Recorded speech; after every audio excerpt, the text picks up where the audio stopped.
Hii shule imejengwa mwaka 73. Sisi tumeiacha tukiwa na miaka miwili, tumemaliza mwaka 75 ikiwa na miaka miwili kujengwa shule hii. Na hali hii unayoangalia hii ndio tuliyoiacha sisi.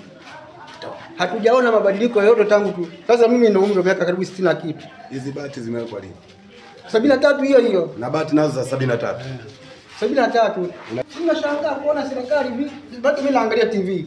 Naangalia kule kwa wenzetu kuliko na maendeleo. Wenzetu wamepiga hatua kubwa sana. Hapa Mkowela. Tunashangaa hapa Mkowela kwa nini bati iwe kama hii? Na shule zina vichuguu ndani. Na hata chini hapa pako hivi. Mwanafunzi hata kama ungefua kiasi gani, uniform zako utajitahidi kufua, zinakuwa nyeupe. Lakini akirudi unafua leo hivi, kesho anakuja shuleni, akirudi shuleni utashangaa kwamba uniform ilikuwa nimefua jana au juzi au nimenunua juzi. Uniform mpya inarudi inakaa imechakaa siku moja tu. Hali kama hii. Sijui sisi tuko Tanzania au tuko nchi gani?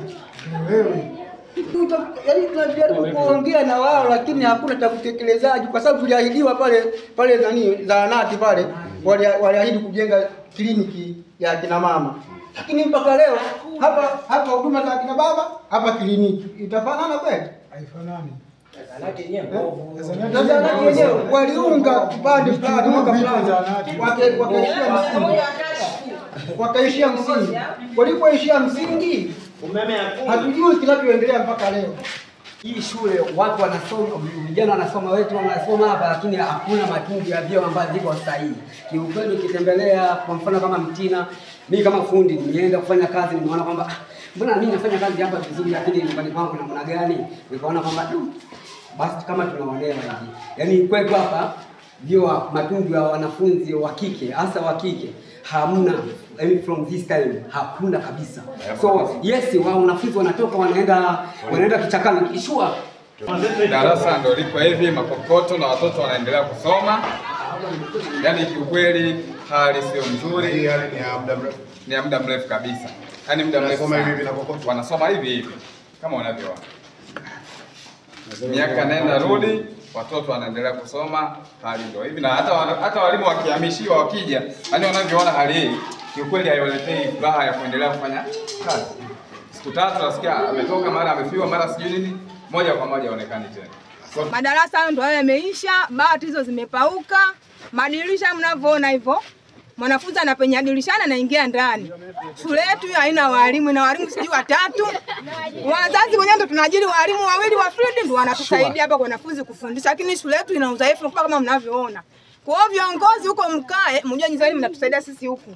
Watoto wetu nini waendelee na masomo. Wengine wanaacha shule kwa sababu yani ule uangalifu wa shuleni ule hamna. Walimu kama wapachache nakuta yani masomo mengi, mengine hawasomi, wengine hawaelewi kitu. Haya, kuferi. Kwa hiyo yani huko serikalini huko kwenye uongozi, mjue nyinyi sisi mnatusaidia wanafunzi wetu au watoto wetu wakuwe kielimu. Na maana huko chuo mmeziona vyoo hapa hamna, vya walimu hamna, vya wanafunzi hamna. Hali yani kiuhalisia hali sio mzuri. Hapa tunaomba kwanza nikushukuru kiongozi wetu kwa sababu maisha haya ya shule yetu toka miaka mingi kama alivyosema kiongozi hapa. Lakini nikushukuru wewe kwa kuona nilipokuambia kwenye mkutano na kuwiwa na kugusa moja kwa moja kwamba nikaona macho yako. Umeshaona hali halisi mazingira pale kuanzia vyoo, madarasa, lakini pia na kota yenyewe mazingira ndio kama hivi hapo. Kwa hiyo hata wanafunzi, watoto kwa yetu ushawishi wa kufanyaje kuja shuleni. Kwa hiyo tunakuomba mheshimiwa kwa busara hizo kufanya maandamano kuanzia kule ofisini mpaka kufika huko. Tunakushukuru sana kwa sababu viongozi wetu tumekaa kwa muda mrefu.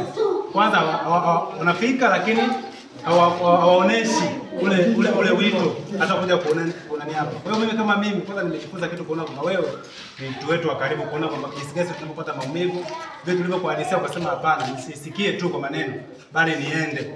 Wakati viongozi wetu ambao wapo madarakani wameshindwa kufanya kitu kwa japo mwenyewe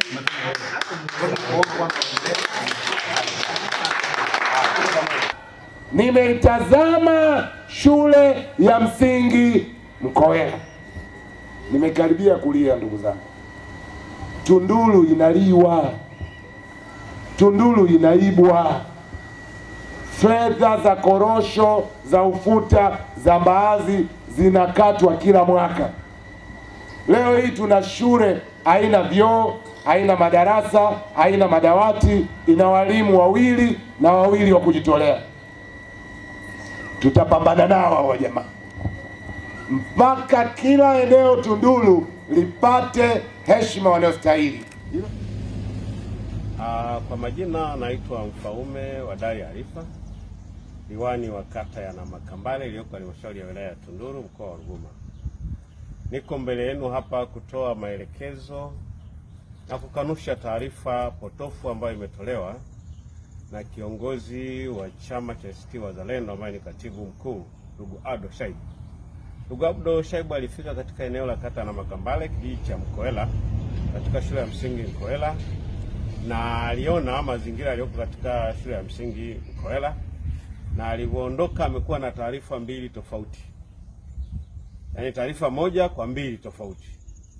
Akiwa ITV amesema kwamba alifika Mkoela na amekuta majengo katika shule ya msingi Mkoela yenye nafuu ya kuweza kutumika ni madarasa 3 na mengine ni majengo chakavu.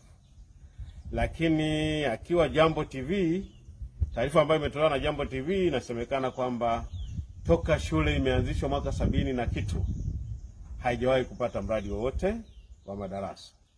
Jambo hili si kweli na si sahihi. Taarifa sahihi ni ile ambayo ameieleza akiwa ITV kwamba shule kweli ni shule kongwe, lakini mpaka sasa imekuwa na madarasa ambayo yanaweza kutumika zaidi ya 3.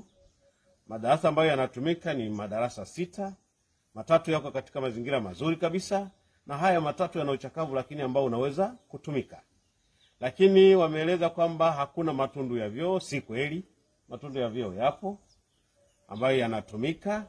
Lakini pia ameeleza kwamba kuna walimu, akiwa ITV amesema wako 4, akiwa Jambo TV amesema wako 2 na 2 wa kujitolea.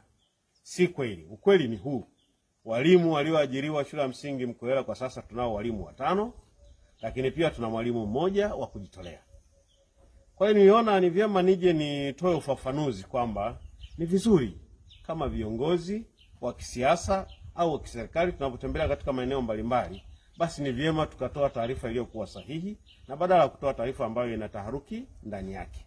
Lakini mimi ningefurahi sana yeye kama kweli ni mzalendo na ana huruma na wanamkoela na watu wana Makambale na wanatunduru kwa ujumla, basi angesema au angefanya kitu ili kuiondosha hii shule katika yale mazingira ambayo ameyaona kama ni chakavu na kuileta katika mazingira ambayo inawezekana hii shule ingekuwa vile ambavyo yeye anatarajia.